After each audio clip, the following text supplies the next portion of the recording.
right, everybody, it's a beautiful Ford 33. I'm going to say it's a custom-built hot rod. I'm not sure exactly what it is, but what I do know is there's a lot of trophies, as you saw. It's been signed. There's a Ford racing engine in there. Jamie, how are you today? I'm doing well, doing well. Okay, so why don't you come over here and stand in front of this beautiful car you've got. It's absolutely custom. I can see that. What do you have behind you? Okay, so this is a 1933 Factory 5 Racing Ford replica car that I built. It's a kit car from Factory 5. I ordered the kit in 2017. I received it in 11 fiberglass body panels, raw fiberglass body panels, 3,500 pieces of hardware and wiring in 30 boxes. Then you add to it the engine, the wheels, the tires, the transmission on it. So I took the car to what we call go-kart stage, meaning that everything wired and plumbed. It would drive down the road. It just didn't have the body on it. The car started turning out so good that I knew that I had to involve somebody else more professional than I to do the body work and do the final assembly on the car itself. I didn't want to screw the paint up. I did design the paint scheme. I actually designed the paint scheme before I ordered the kit. Okay. I'm a huge Dallas Cowboys fan, have always been a Dallas Cowboys fan growing up. And so I knew when I built the car, it was going to be Cowboys themed. And I'm the first to admit it is a Cowboys themed car, but there's nothing that says Cowboys on the car. There is nothing wrong with that, okay? I'm living in Tennessee and I've seen a lot of orange. Right, so yeah. There's nothing wrong with that. So this was a kit car. Yes, yeah. And they actually scented painted as well. You told them the colors that you wanted? No. Okay. It was a raw fiberglass black gel coat. Okay. And so we brought that in, and it took me about 2.5 years just to get it to the go-kart stage. Okay. And then about another 9 months at the body shop that they finished out all the full assembly on the body, as well as there's a couple modifications that we decided to do. The kit comes with the 7 1/4 inch round eyes. I was just going to say that the fenders here, that's... yeah, and so I never intended to actually put fenders on this car. I was going to build it fenderless, but when I go-karted the car, I drove it a half a mile down the road and came back and then vacuumed out all the pebbles that were in my front seat. Exactly, but you know, this is very close to the tire. Yes, yeah, they actually used a motorcycle chain in between the tire and the fenders so that they set that. When I knew that I was going to have to add fenders to it, I wanted them as close and as tight to the car. Well, you did well because it actually looks really sleek with that. Yeah. I like it. Yeah, most people actually think that it's a Plymouth Prowler. Okay. It has the front end very similar. It has that look. But I'm quick to point out that it's not a Prowler. No, it's a Ford. Exactly. It's a Ford, sir. It is a Ford. Yeah. Now you've got a fair bit of trophies here as well. Yeah, I'll do about 35 events a year. Okay. 35 to 40 events a year, and most of those are local community car shows. I've done some golf tournaments before. We'll do some charitable events as well. Okay. And so it's a lot of fun. I get to get the car out in front of a lot of fans, and they enjoy getting their picture taken. A kit car does not come with an engine. No. So this has a 302 small block. It actually has a Holley Sniper EFI, and I'm just north of about 350 horsepower.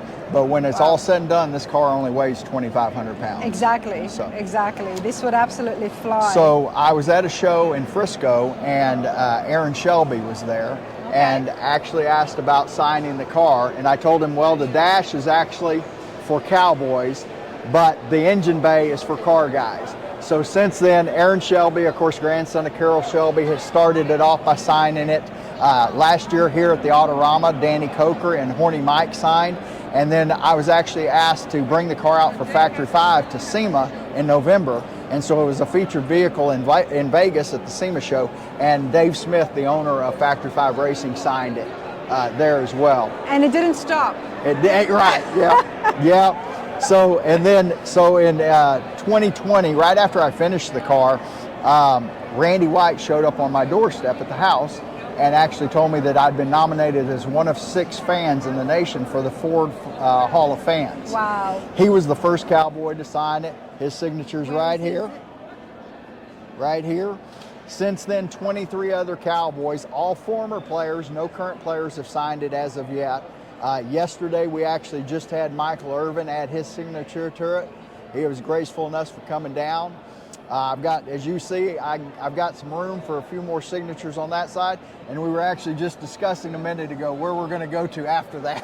Okay. Well, yeah.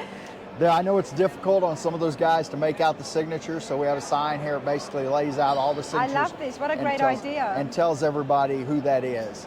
What a great idea. You know, it's two hobbies formed into one. Yes. Yeah. And believe me, the car was built initially as a fan. I'm a fan. It was never intended to be what it's turned out to be, but now it has its own website, you know, starmobile1.com, and it's kind of grown into this huge thing. But it's still a driver. I put 21,000 miles on the car. There you go. Yeah, so I put about 7,500 to 8,000 miles a year on it. So. And have you done kit cars before this at all? It's my only build, and it's probably going to be my last build. Why? Because my next question was, what was it like doing the kit car? So here's what I'll tell you is that growing up, I was never the guy that could look at the front of a car and tell you exactly what that car is. Yeah. But I aspired to be that person. Nice. And I always wanted to build a car. But I knew if I was left to have to go out to a junkyard and figure out, okay, what's good, what's bad about this, and then move forward, that I would fail miserably. Yes. By starting with a kit car, I started with all brand new parts. I was able to pick and choose what I wanted to add to the car and make changes that I wanted to. And so it came with a 750-page manual. Now, it was a guide. 750 so, yeah, we can pages. take a look at it. But Rana will not be doing a kit car anytime soon. Go on, sir. But it was a great guide. I was mechanically savvy enough that I could make my way through it. I could do all the wiring. It's got about 1.5 miles of wiring in it. Wow. But when it's but all... you know what? I mean, look how good it looks now. Right. A lot of work, a lot of dedication and patience. Yeah. But you've done very well. You've added your own touches. You didn't just go with the standard kit that they sent you. Yeah. You've modified things. You've made it your own. It's absolutely brilliant. Let's have a look in the trunk. Yeah, so here we see just a few more trophies, some more specific to the Autorama that we see here. You see that metal print of the car that's actually out in front of the Cowboys headquarters. That was from a cover shoot of Busted Knuckle Rod and Truck magazine. And Nice. we did that out there at the headquarters. And I use that basically for all the players that have signed the dash. I use that as they prime their pen basically before they sign the dash. Oh, it's brilliant. Absolutely brilliant.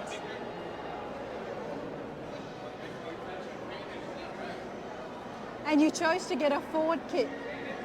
I chose that style. Yeah, I'm not a specific Ford person, but I didn't really understand until I started building this car and showing it how important it is to put a Ford in a Ford. That's right, and so, Jamie. You do not want to put a 350 or anything else in there. Right. Even a 350 would be great for this body shape.